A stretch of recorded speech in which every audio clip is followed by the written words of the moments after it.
Welcome to transportation from Port Canaveral to Disney World. Most people looking for this information are probably taking a Disney cruise or any cruise at all and deciding to spend some time at Disney before they go home from their trip. So this is the best ways to go about doing this. Different things to consider is price, safety, convenience, the number of people in your group, the type of group you have, whether you have small children or any physical needs, disabilities, things like that. So this is kind of the whole rundown of all the different options and kind of the pros and cons of doing this.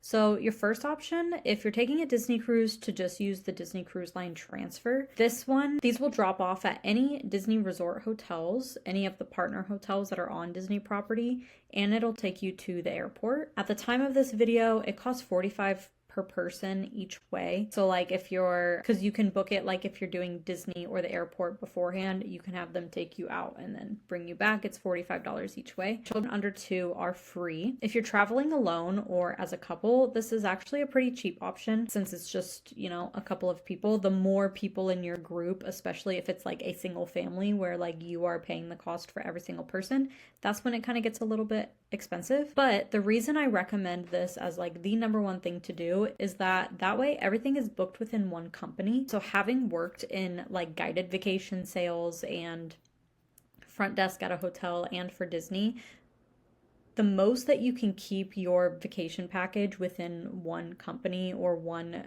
booking or one reservation, the better off you're going to be, especially if there's any delays, cancellations, changes, any sort of problems whatsoever.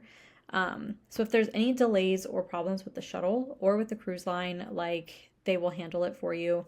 The ship won't leave without you. You won't get left there because it's all, Disney owned and operated. The more you bring in third parties, the more you risk things going wrong and no one being able to fix it. You can call, I have the number listed here, to talk with the Disney Cruise Line reservation line to book this transfer. They take these big charter buses like this. That's what I did when I did my Disney cruise back in the day. If you're more of the, self-reliant type or do-it-yourself type of thing, or maybe you want to do things on your own time and make some pit stops along the way, you can rent a car.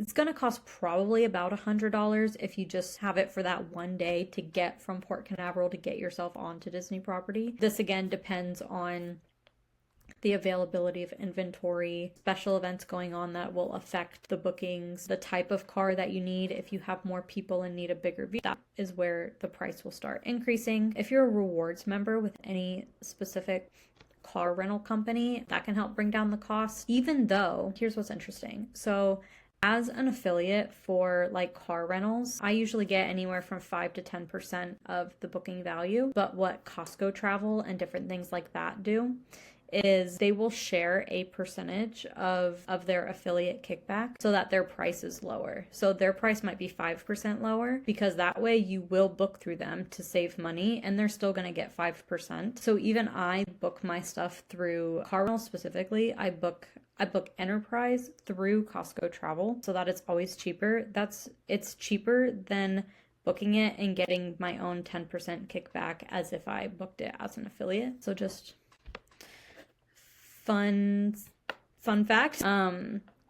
This option can be cheaper than the cruise line shuttle if you have 3 or more people in your group, because again, if you're paying for every single person that's traveling and you have more than 3 and it's kids that are older than 3 years old or something, this could be cheaper to do that. There is always a risk that you could get there and they'd be like, oh, all of our cars are gone, we don't have anything, or they don't have something that can fit everybody. It's definitely possible. I wouldn't say it's the norm, but keep that in mind as worst case scenario, it could happen. Shuttles, there are a lot of shuttle companies going between Port Canaveral and Disney World. Mears is kind of the most popular one. The reviews are mostly positive, somewhat mixed. At that volume, somebody's going to have a problem with something, But Mears is a very good and reputable company. There's some other ones that are more specific than just general Orlando area transportation.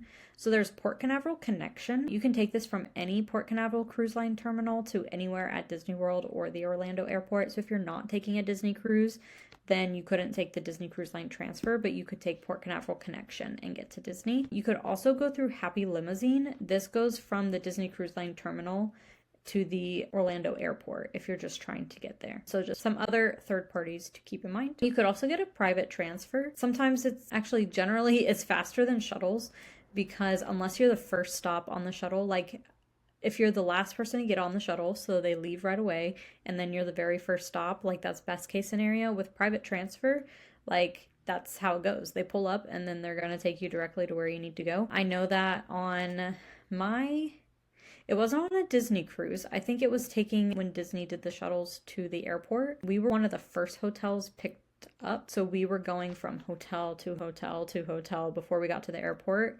And it took them so long to get us there that we were like dead last checking in for our flight. It was just my aunt and I. And we actually got upgraded to first class because there were no other seats on the flight. But they almost made us miss our flight for that, because we spent so much time going from hotel to hotel. So sometimes if you can splurge for the private transfer, then there's lots of perks to that. Rideshare is another option.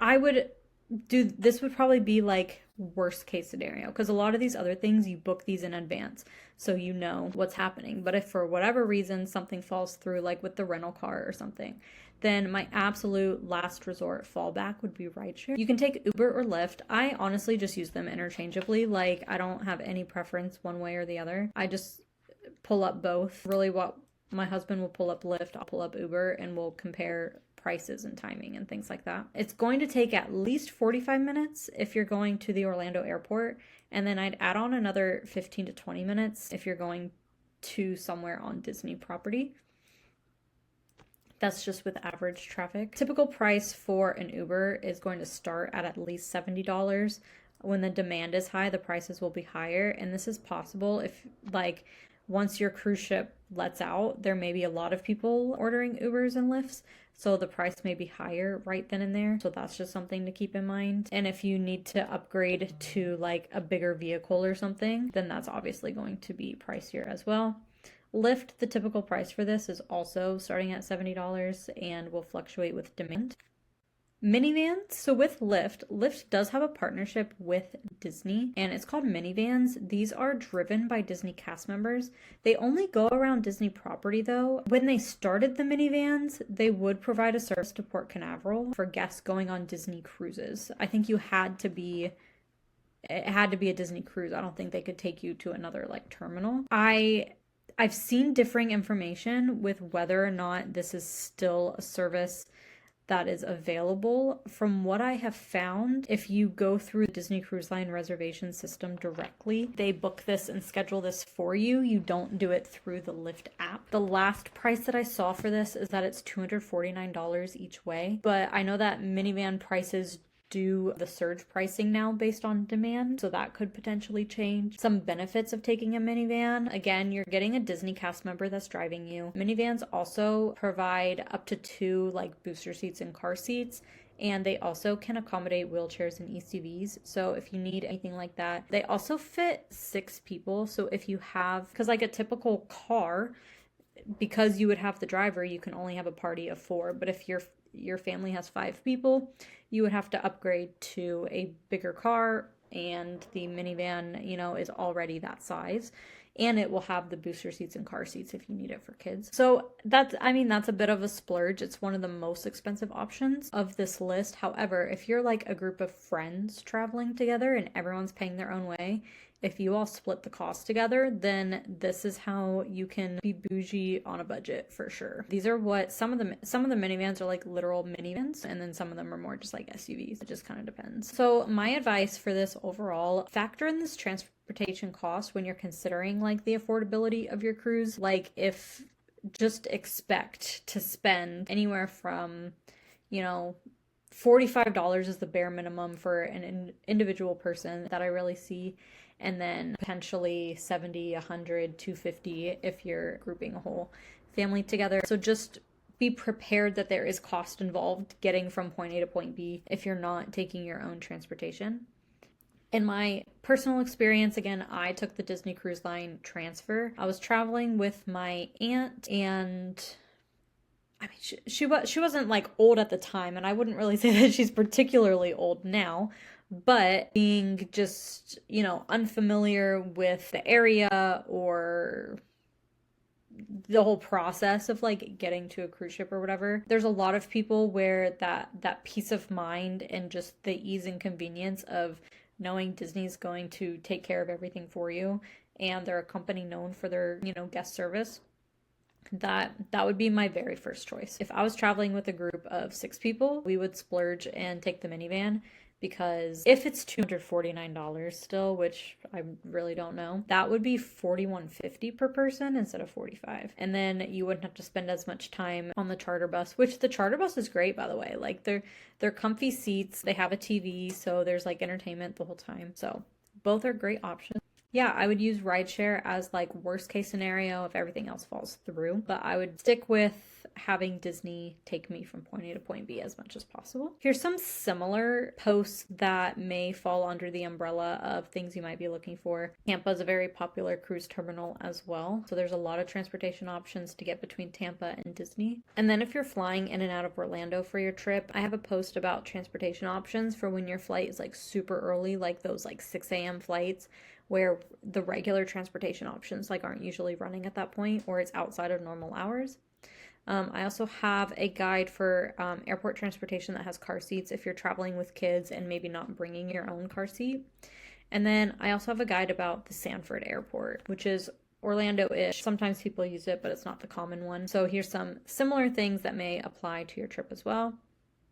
And then if you need help getting around Disney World when you're there, I do have this guide. It tells you how to get like from every point A to every point B. So every theme park, water park, resort, Disney Springs, anywhere that you could possibly need to go, what transportation method to use and how long it takes and things like that. You just put in your first name and your email address so that I have a way to send it to you, and it's just like a PDF download. And that is all I have.